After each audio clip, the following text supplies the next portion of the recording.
Luca Varrone offered cash for the child's cracked yellow stool, and Elena Marrow put a screwdriver in the Mafia Boss's gloved hand instead.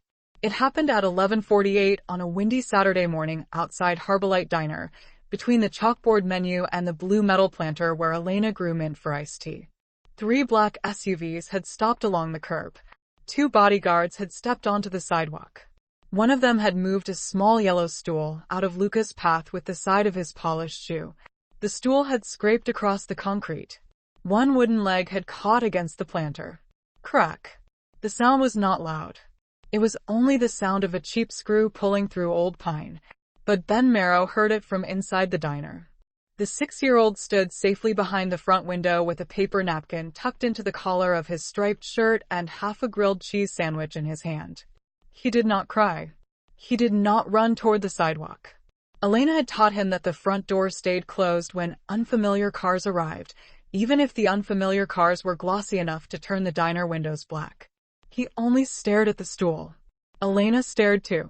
The little yellow stool had been beside the sidewalk table all morning, empty and harmless.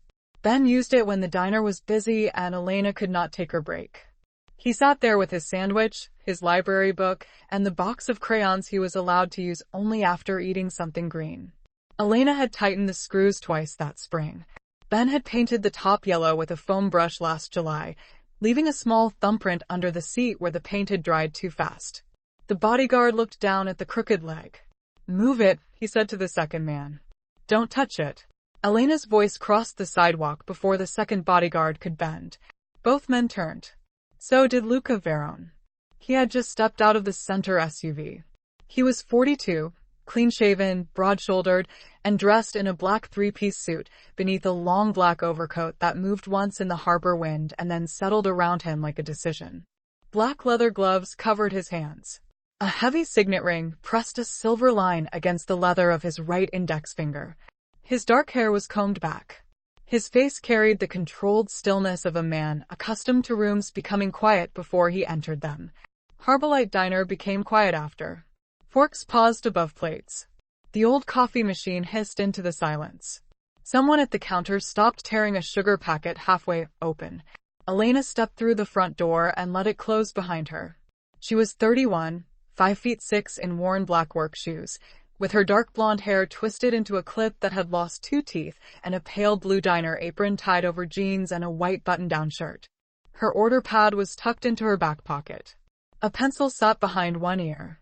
She had flour on one sleeve from helping June Alvarez portion biscuit dough and a faint stripe of yellow paint on her left thumb from repairing the stool the week before. She looked at the bodyguard. "You broke Ben's seat." The bodyguard's expression did not change. It was blocking the entrance. It was beside the planter. "We'll replace it." Elena crouched beside the stool without turning her back to the men. She pressed the loose leg into place, tested the wobble, and saw the screw hanging crooked beneath the seat. The wood had split around one side of the hole, but not badly. It could be repaired with a washer, a longer screw, wood glue, and 5 minutes of patience. Luca's gaze lowered to her hand. "How much?" he asked. Elena looked up. His voice was quiet. It did not need to be loud. One of the bodyguards had already taken a folded stack of bills from inside his coat. "For the stool?" Elena asked. "For the damage." She stood, carrying the cracked yellow stool in both hands. Then she stepped inside the diner, reached beneath the front counter, and pulled out the small red repair tin she kept beside the spare receipt rolls. When she came back, Luca had not moved. The bodyguard still held the cash. Elena set the yellow stool on the sidewalk table. She opened the tin. Inside were 3 screwdrivers, a roll of blue painter's tape, 2 packets of wood glue, a handful of screws, a bent measuring tape, and the tiny socket wrench Elena used when the napkin dispensers loosened. She chose the short screwdriver with the yellow handle. Then she held it out to Luca Varrone. "Money doesn't hold the legs straight," she said. The harbor wind lifted one corner of the chalkboard menu. Behind the glass, Ben had set down his sandwich. Every person inside the diner was watching. Luca looked at the screwdriver. "What do you expect me to do with that?" "Fix what your man broke." The bodyguard beside him shifted. Mr. Varrone has a meeting." "So do I. Mine starts when the stool stops wobbling." "The stool can be replaced." Elena kept the screwdriver extended. Ben doesn't need a replacement. He needs his stool. Luca's eyes moved past her to the diner window. Ben stood exactly where Elena had told him to stand. He was safe behind the glass, small and solemn, his grilled cheese cooling on the table beside him. He lifted one hand and pressed his palm to the window. Not frightened. Not waving. Just making sure the adults outside understood that he was still there. Luca took the screwdriver. The black glove closed around the yellow handle. No one inside Harborlight Diner moved. Good, Elena said. Now we can decide whether you're here to fix a stool or buy a building. The second bodyguard stepped toward the door. Elena raised one finger. Your people wait outside until I say the aisle is clear. The man stopped. Luca glanced at him once. The bodyguard returned to the curb. Elena picked up the cracked yellow stool and carried it inside. Luca followed with the screwdriver in his hand. The diner did not know what to do with him. At 11:48 on Saturdays, the late breakfast crowd overlapped with the children's lunch table. Elena could tell which hour of the day it was by the objects on the counter. Coffee mugs at 8, syrup bottles at 9, crayons at 11, soup bowls at noon. Now there was a Mafia Boss standing beside the register with a yellow screwdriver in his gloved hand. June Alvarez looked up from the grill. Do I ask? She said. Not yet, Elena said. June nodded and flipped 3 grilled cheese sandwiches with the focus of a woman who had survived 20 years of brunch shifts and understood that some questions improved when left on low heat. Elena set the cracked yellow stool near the end of the counter, away from the traffic path. Ben approached only after she nodded. He looked at the loose leg. Nico moved it, Luca said. The bodyguard nearest the window looked in from outside. Ben considered this. With his shoe? Yes. Shoes aren't hands. No, Luca said. Ben looked at the screwdriver in Luca's glove. That's a hand tool. Luca's gaze dropped to the yellow handle. Elena almost smiled. She did not. Not yet. Ben, she said, finish your sandwich at booth 2. The stool is closed until it's steady. I can sit in the booth? You can sit anywhere safe. Ben nodded, carried his plate to booth 2, and climbed into the seat beside Mrs. Everett, who had known Elena since high school and was already moving her purse to make room. I've got him, Mrs. Everett said. Thank you. Elena turned back to Luca. You can wait at counter 7. We have a rush in 12 minutes. I came to discuss an acquisition. And I came to work. I have documents. I have 12 grilled cheese sandwiches, 3 tomato soups, 2 egg salads, 1 turkey melt without mustard, and a first grader who needs his stool by 1 o'clock. Your documents can wait beside the screwdriver. Luca studied her. He placed the screwdriver on the counter beside the cracked stool. Counter 7, he said. Elena pointed. That one. He sat. Outside, his bodyguards remained on the sidewalk near the SUVs. Inside, the diner began moving again. She refilled Mr. Hahn's coffee before he lifted the mug. She caught a tray of milk cartons before the corner volunteer set them on the wrong table. She checked the red sticker on a paper lunch bag and passed it to June without looking away from the register. No sesame on Miles, she said. I know, June called. You knew yesterday. Today is new. June made a face and changed gloves. Elena rang up 2 fishermen, found the missing lid for Mrs. Everett's soup, and redirected a delivery driver to the back door with a sentence so polite he apologized for existing in the wrong doorway. When a girl in a purple sweater reached for the tray with the peanut butter crackers, Elena caught the tray, turned it, and handed her apple slices instead. Your dad wrote no peanuts today, Liv. He writes that every day. And I read it every day. At counter 7, Luca Varrone watched the room. He had removed none of his armor. His black overcoat remained buttoned. His gloves remained on. The signet ring still pressed against the leather. But his attention had shifted from Elena to the diner and back again with the slow precision of someone learning that what looked casual from the sidewalk was actually a system. A man in a camel coat entered at noon. He did not wait to see whether the aisle was clear. He pushed through the door while Elena was carrying 2 soup bowls, nearly clipped her shoulder, and smiled as if proximity were an honor he had given her. Mr. Varrone, he said. Adrian Phil. We spoke by phone. Luca did not stand. You are early. I thought it would be useful to walk the interior before lunch service complicates the floor plan. Elena set the soup bowls in front of Mrs. Everett and Ben. Lunch service is the floor plan, she said. Adrian's smile shifted toward her. He was in his late 40s, polished in a way that made the diner lights look guilty for reflecting him. His coat was the color of expensive oatmeal. A leather portfolio rested beneath one arm. You must be Elena Marrow. I must. Adrian Fail. Harbor Renewal Partners. I know. You sent the letter with my name misspelled. Our office corrected the database. Myra didn't notice. Mrs. Everett covered a laugh with her napkin. Adrian glanced at the cracked yellow stool on the counter, the screwdriver beside it, and Luca's gloved hands folded near an untouched coffee mug. I see we're in the middle of something. We are, Elena said. Mr. Varrone, the property tour should take 20 minutes. After that, I have the preliminary terms ready for review. The tour can wait, Luca said. Adrian hesitated. Of course. Is there an issue? Ben spoke from booth 2. His shoe man cracked my stool. Adrian looked at the child as if the diner had produced a radio frequency he had not paid to receive. I'm sure that can be replaced. Elena turned. That's twice in 6 minutes someone has offered to replace the thing without asking whether it should be fixed. Adrian smiled more carefully. Ms. Marrow, I understand the sentimental value of familiar objects. It's not sentimental. It's a stool. Then replacement should be straightforward. It should be straightforward to fix too. Ben dipped one corner of his sandwich into tomato soup. Mama fixed the wobbly leg before, he said. You have to turn the screw until it stops arguing. The diner went quiet in a different way. Luca looked at the screwdriver. Adrian cleared his throat. Mr. Varrone, Harbor Renewal has already commissioned plans. The acquisition creates a private dining concept on the ground floor, with reserved seating, waterfront catering access, and a controlled guest list. The current breakfast use is not the highest value allocation of the space. Elena picked up her order pad. Breakfast use. The morning service. You mean people. I mean a commercial schedule.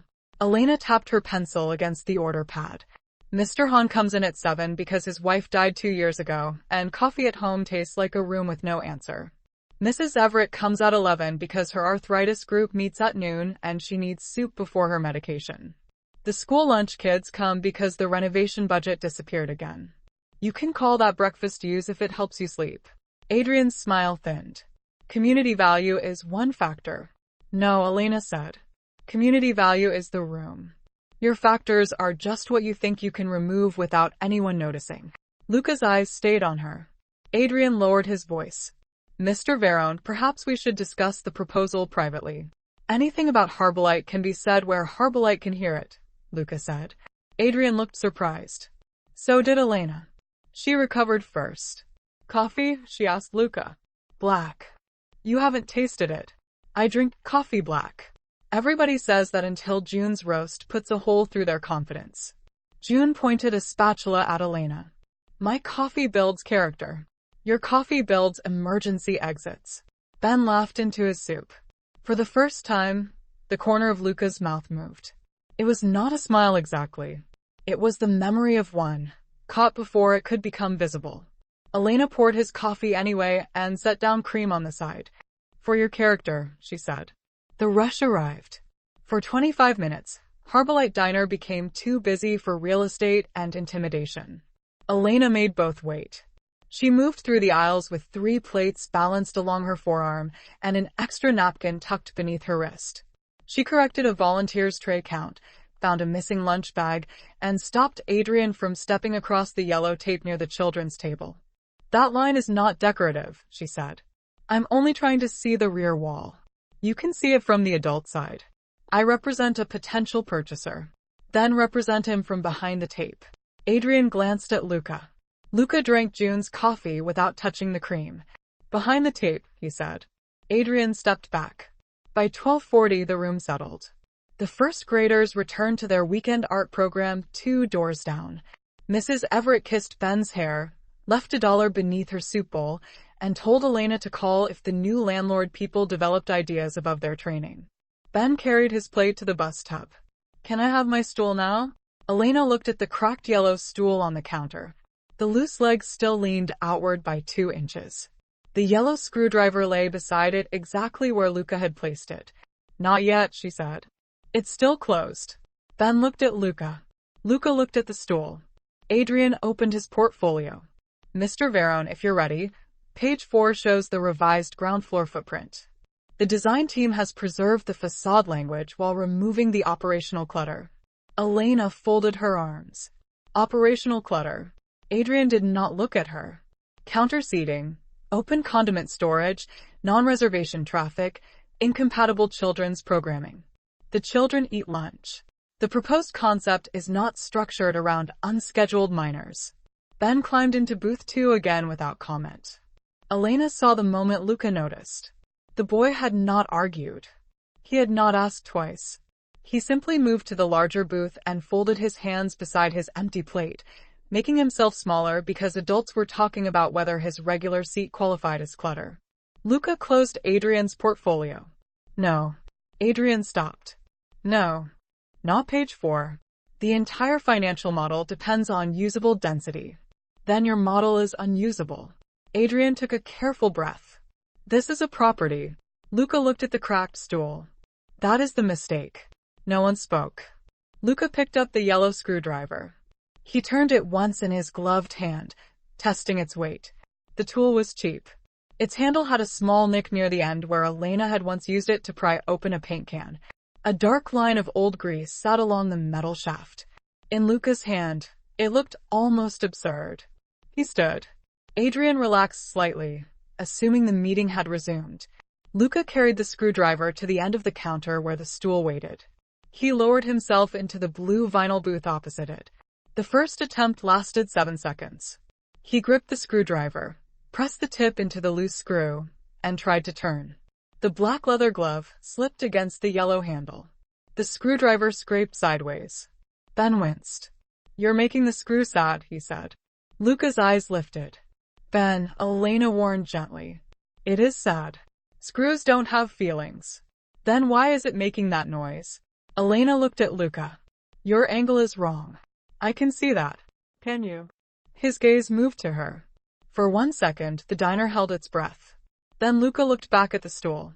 "Show me." Elena did not move. "Ask correctly." Adrian's face went still. Outside, one of the bodyguards shifted his weight near the SUVs. The window glass caught his reflection and bent it around the handwritten pi sign. Luca Varrone looked at Elena Marrow. The most feared man in South Brooklyn still had the kind of presence that made strangers check doors. His overcoat remained black and severe. His voice remained quiet. Nothing about him had become harmless. But the screwdriver rested uselessly in his glove. "Teach me where the screw goes," he said. Elena studied him. Not because she wanted to humiliate him.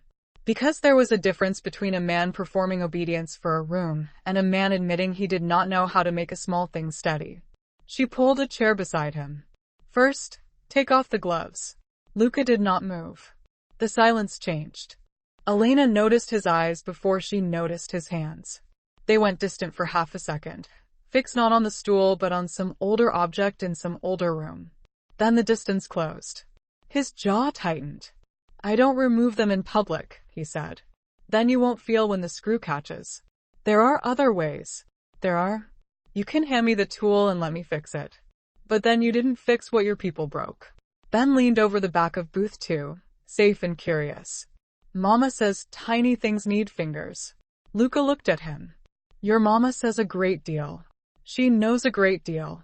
Elena pretended to examine the cracked leg, so Luca would not see the warmth that tried to reach her face. For several seconds, he remained still. Then he pulled at the first glove.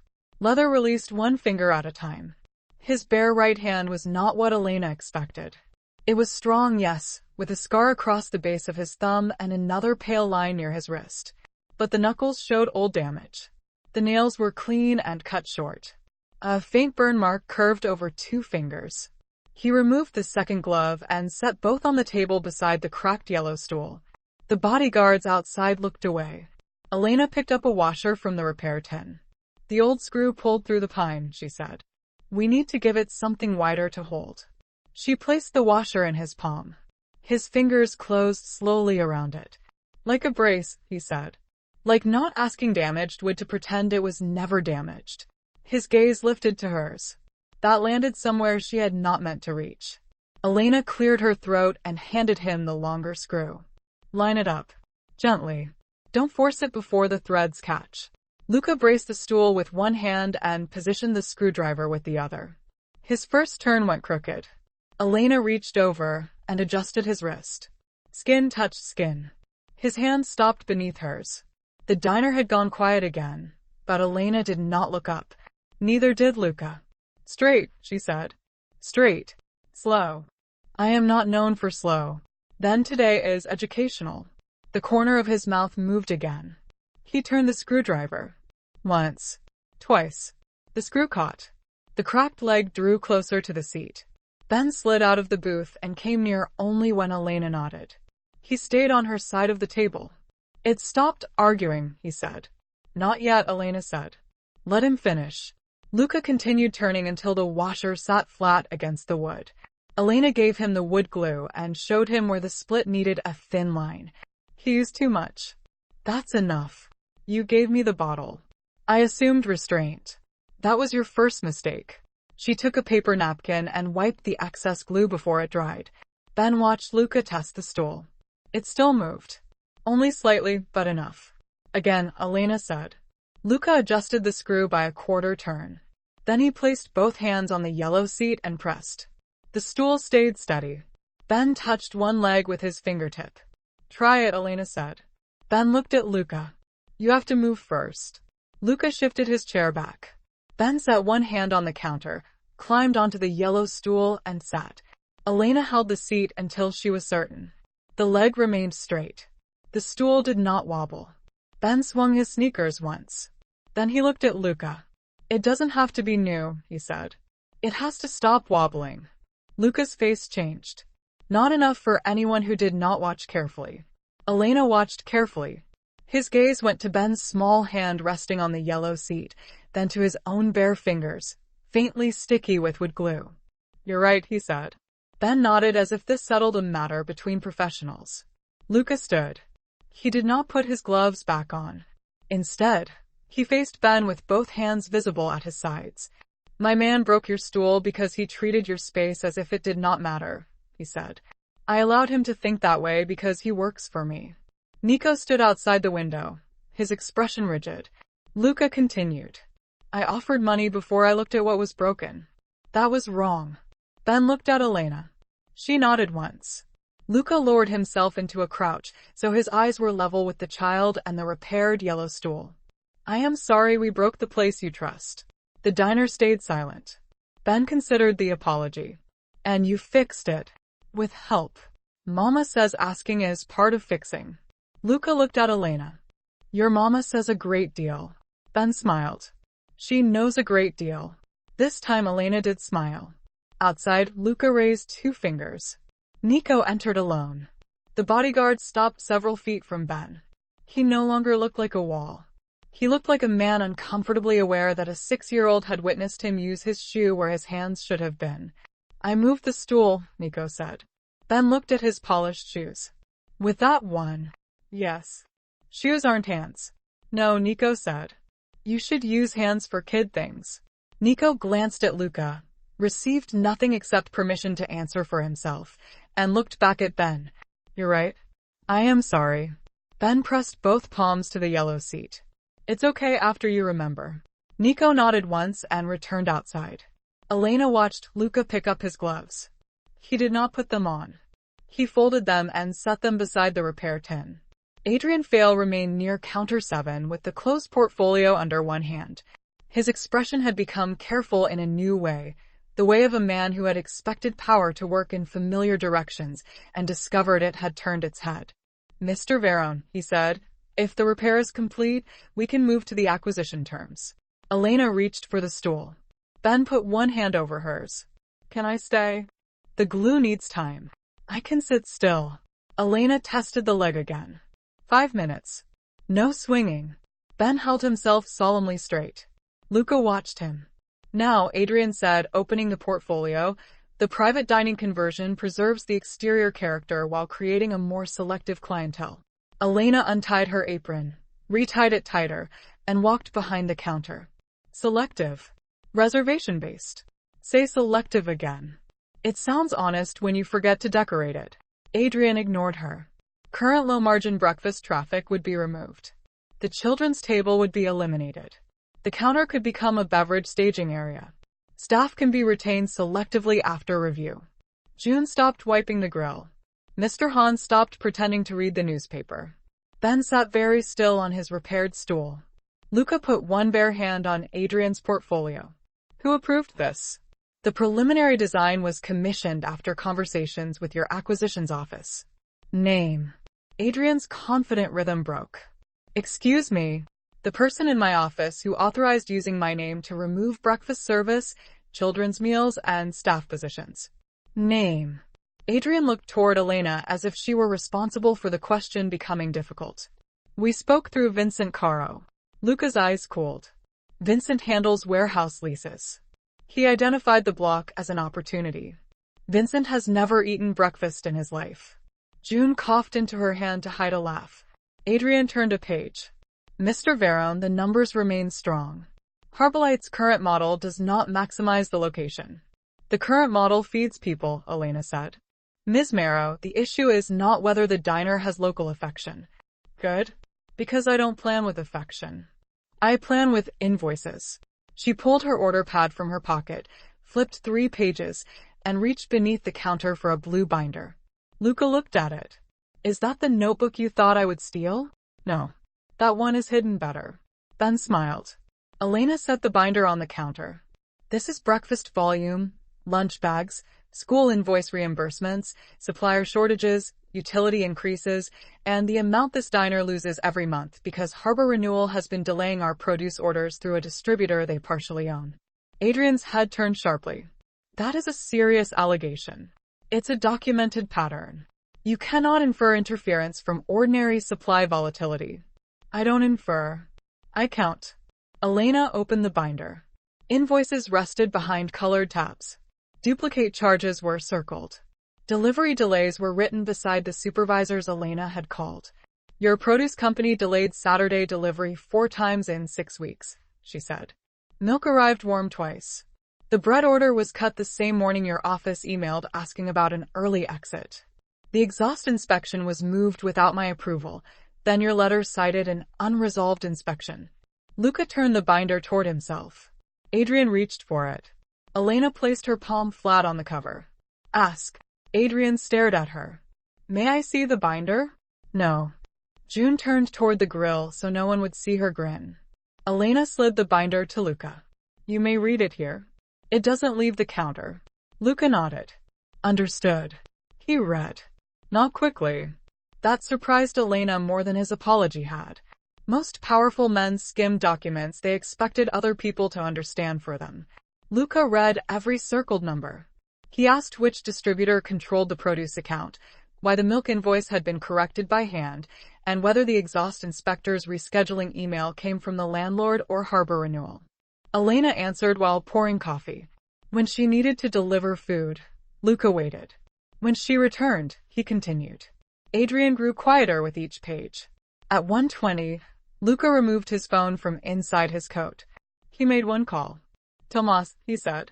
The second bodyguard entered and stopped near the door. Call my legal office. Freeze every acquisition proposal tied to Harbor Renewal Partners, Van Brunt Properties, or Vincent Caro. Full audit. No one contacts Ms. Marrow, June Alvarez, the landlord, a supplier, or anyone who eats in this diner without written permission routed through counsel. Adrian's face hardened. Mr. Varrone, that is an extreme response to an operational dispute. Luca looked at the cracked yellow stool. No. It is a measured response to people who confuse small things with things no one will defend. Adrian closed his portfolio. Harbor Renewal has contractual protections. Then your lawyers will enjoy reading them. Our investors will expect clarity. Give them clarity. Tell them you tried to turn a diner into a private room by making breakfast harder for people you assumed were too tired to keep records. Adrian's mouth tightened. Luca's voice remained calm. Tell Vincent I want every communication on my desk by 6. And if the audit finds nothing? Elena watched Luca. This was where powerful men usually turned a woman's work into a temporary performance. They offered rescue while the room watched, then left her with promises too soft to enforce after the cars disappeared. She had learned not to thank anyone before reading the terms. Luca looked at Adrian. Then Ms. Marrow still decides whether she wants a conversation about her diner. Elena's eyebrows rose. Adrian looked at her for the first time as if she had become structurally inconvenient. I see, he said. I doubt it, Elena said. He left. The bell above the door struck once, bright and ordinary. Outside, the wind caught the edge of Adrian's camel coat and shoved it against the side of one black SUV. He pulled it free with more anger than the fabric deserved, walked down the block, and disappeared around the corner. Harborlight breathed again. June set a plate in the pass window. Turkey melt without mustard, she said. And if anyone converts my grill into a beverage staging area, I will become difficult to insure. Noted, Luca said. June blinked. Then she pointed to the coffee cream still untouched beside his mug. You're either brave or foolish.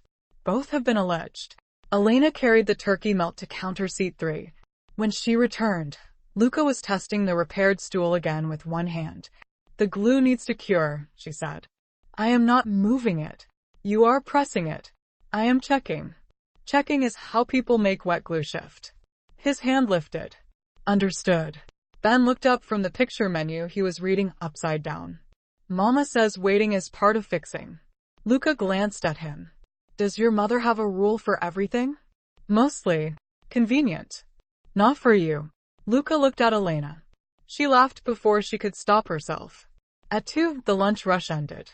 Ben carried his library book to booth 2. June changed the grill oil. Mr. Hahn left after folding his newspaper into a square, so precise it looked like a final opinion. Elena wiped the counter and found Luca still seated at 7. You can go, she said. I know. Your bodyguards are making the meter maid nervous. They paid the meters. All of them. Tomas is thorough. Elena rested both hands on the counter. Your audit will not solve next month's rent. No. Freezing harbor renewal does not mean the landlord stops wanting a buyer. No. And I will not sign gratitude because you stopped your own people from using your name badly.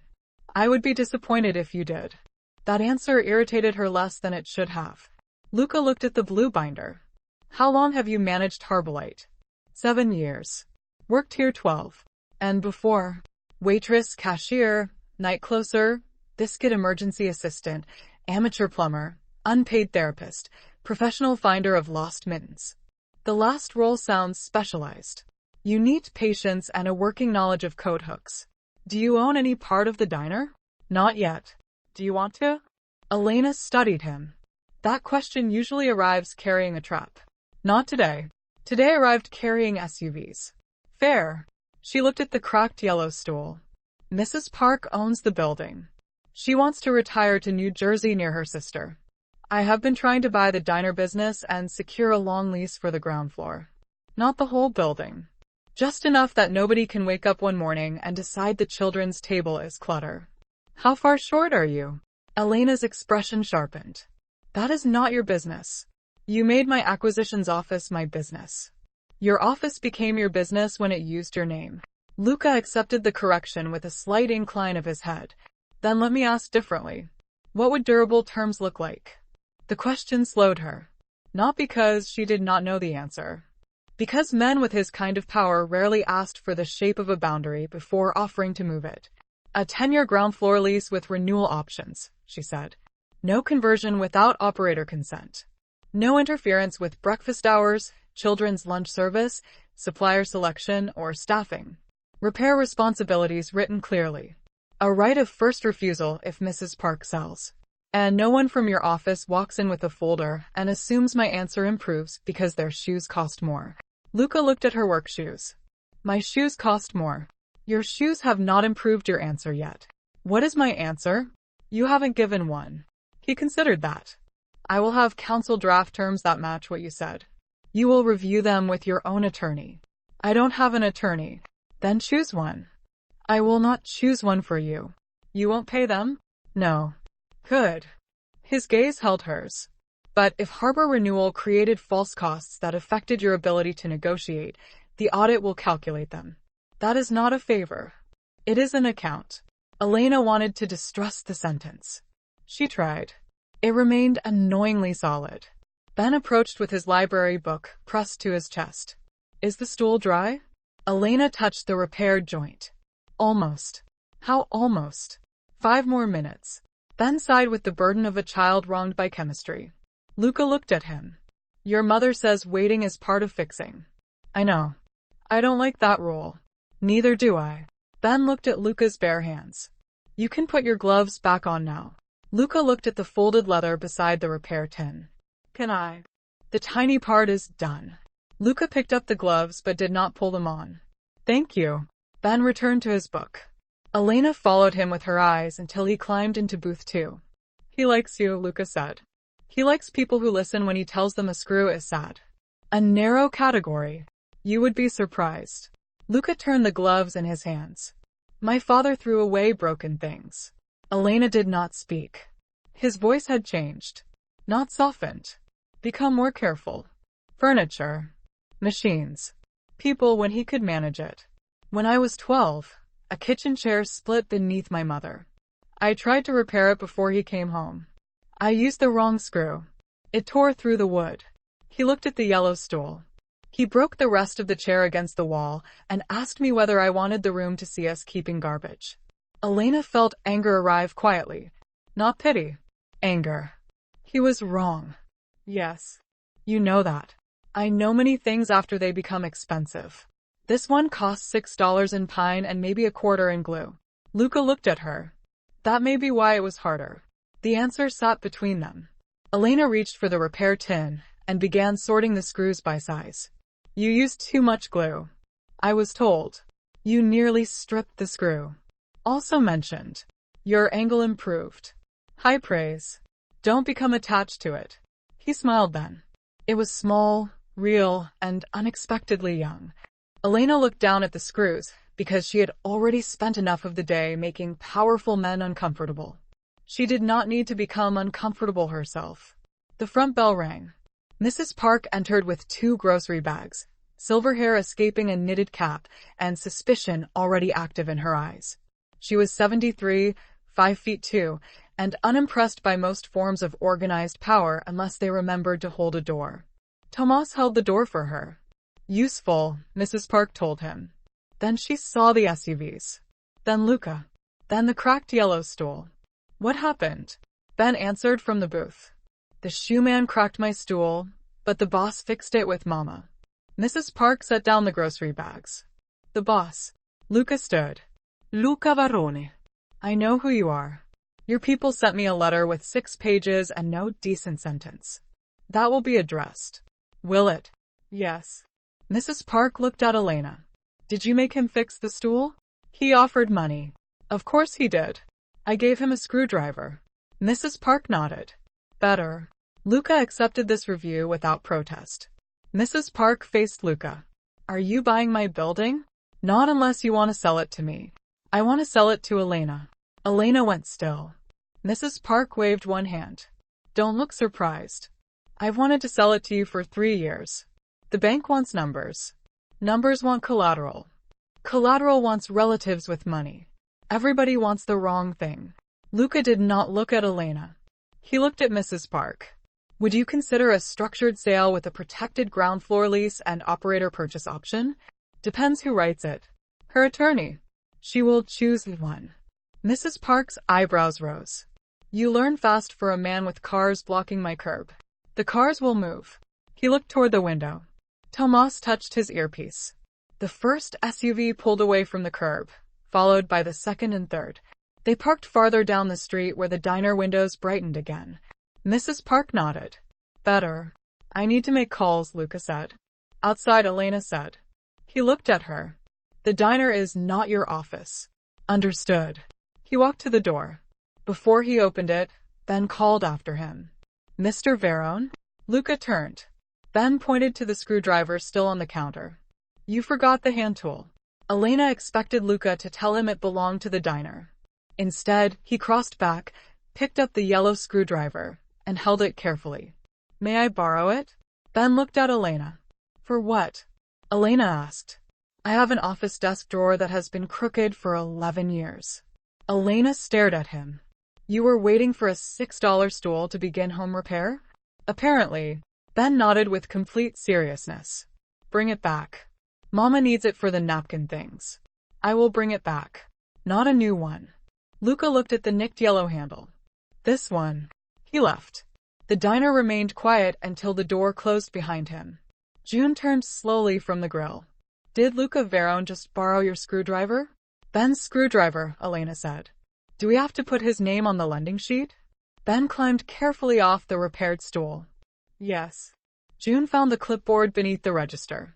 On the line normally used for children borrowing crayons or board games, she wrote, Luca yellow screwdriver, drawer repair. Ben inspected it. He has to sign when he comes back. Of course he does, June said. Elena carried the repair tin beneath the counter. Her fingers paused over Luca's gloves. He had left them beside the stool. Outside, one of the SUVs pulled away from the far curb. The others remained. Luca stood beside the last one with a phone at his ear and the yellow screwdriver visible in his bare hand. Elena picked up the gloves and folded them more neatly. Then she returned to work. The audit moved faster than Harborlight expected and slower than Elena trusted. Vincent Cara was suspended. Harbor Renewal's supplier relationship was frozen pending review. Elena chose her own attorney after calling 3 legal clinics and 1 former regular in Queens. The letter that arrived did not promise rescue. It listed options.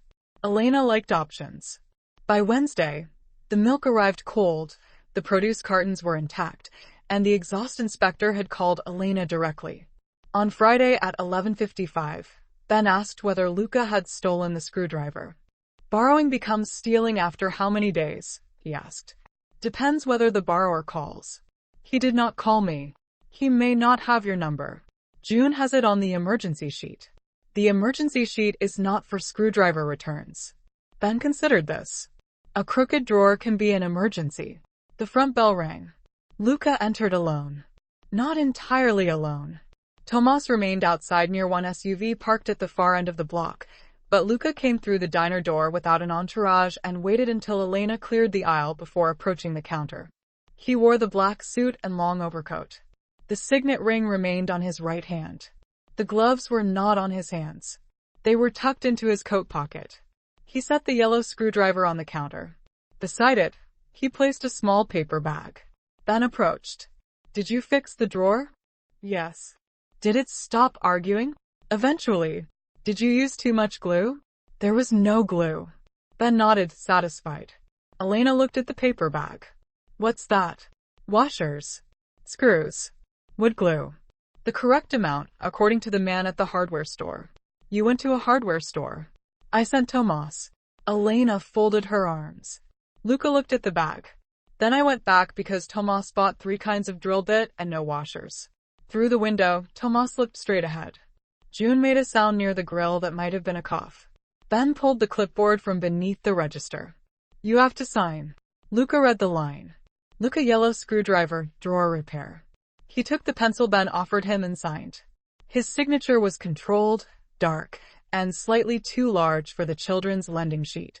Ben looked at it. Now you can borrow crayons if you ask. An honor.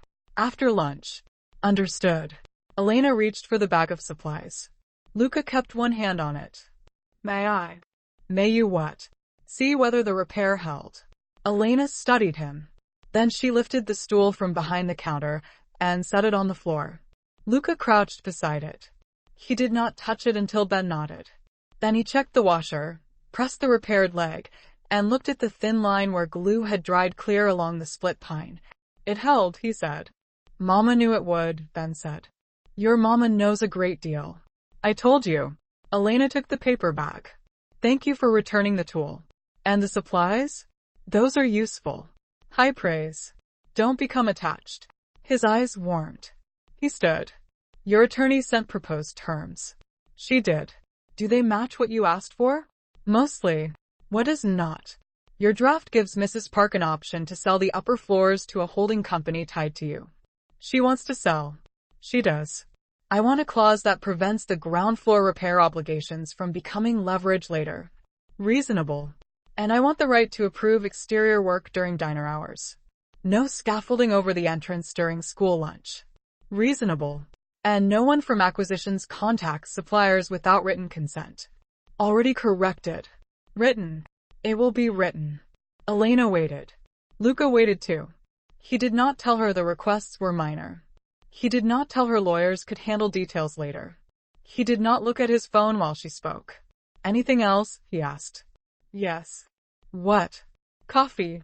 The question surprised him. It surprised her too, but she did not take it back. Black, he said. Elena poured a mug and set the cream beside it. For your character. He sat at counter 7. The diner moved around him. Not for him. Around him. That distinction mattered. 2 weeks later, the corrected lease draft arrived.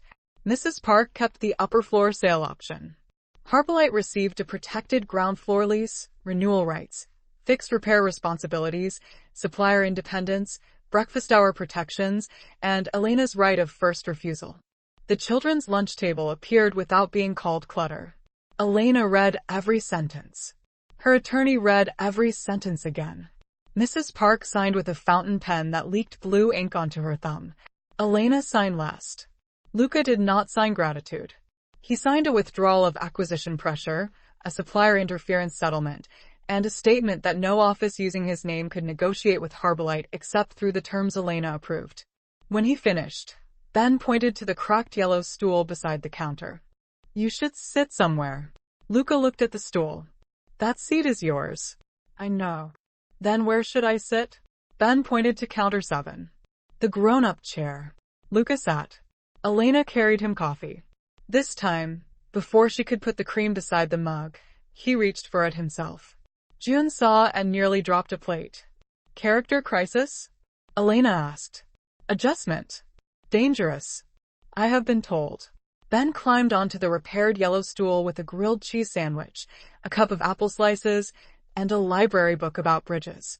He placed both sneakers on the lower rung and tested the seat once. It did not wobble. Luca watched him. Mr. Varrone, Ben said. Yes. You can borrow the screwdriver again. Thank you. But ask Mama. She knows when the napkin thing's needed. Luca looked at Elena. The diner was loud around them. Coffee poured. Plates struck the pass window. The front bell rang twice as Mrs. Everett entered with her arthritis group. Outside, the harbor wind moved the chalkboard menu.